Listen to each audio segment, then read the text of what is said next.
பலாப்பழ கொட்டையை வச்சு இன்றைக்கி நம்ம எப்படி ஃப்ரை பண்ணலான்னு பார்க்கலாம். இதுக்கு ஃபஸ்ட்டு தேவையான பொருட்கள்னு பார்த்தீங்கன்னா, பலாப்பழ கொட்டைகள் ஒரு 20லேருந்து 25க்குள்ளே எடுத்துக்கோங்க. இப்போ அதை ஒரு குக்கரில் சேர்த்துக்கிறோம்.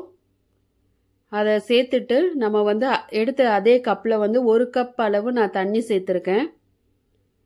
தண்ணி சேர்த்துட்டு இதை ப்ரெஷர் குக் பண்ணிடுங்க, வேக விடுங்க.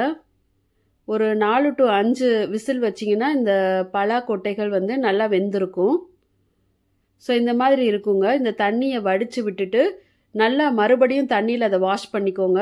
ஏன்னா ஒரு மாதிரி விழுவிழுன்னு இருக்கும் நம்மளுக்கு கட் பண்ணுறப்ப.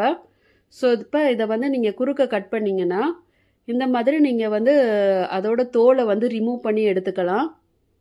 உங்களுக்கு ரொம்ப ஈஸியாக இருக்கும் கட் பண்ணுறதுக்கு. ஸோ இந்த மாதிரி நீங்கள் இதை கட் பண்ணி எடுத்து வச்சுக்கோங்க. இப்போ இதுக்கு நம்ம தேவையான மசாலா என்னன்னு பார்க்க போகிறோம். ஒரு பேனில் கட் பண்ணி வச்சுருக்க பலா கொட்டைகளை சேர்த்துக்கோங்க.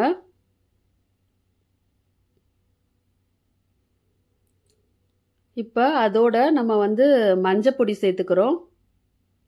ஒரு 1/2 ஸ்பூன் அளவு மஞ்சப்பொடி சேர்த்துக்கிறோம். இதுக்கு தேவையான அளவு உப்பு சேர்த்துக்கோங்க.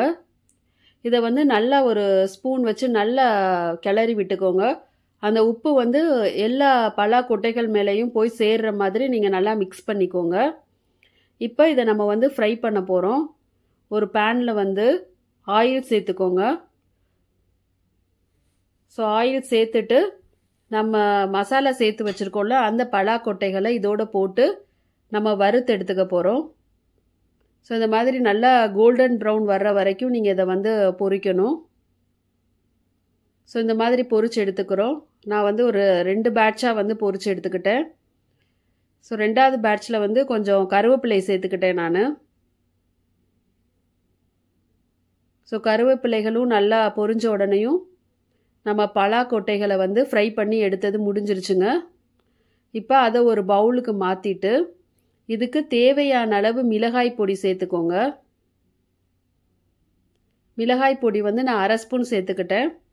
உங்களுக்கு காரத்துக்கு தகுந்த மாதிரி நீங்கள் மிளகாய் பொடி சேர்த்துக்கோங்க. அதை போட்டுட்டு நல்லா கிளறி விடுங்க.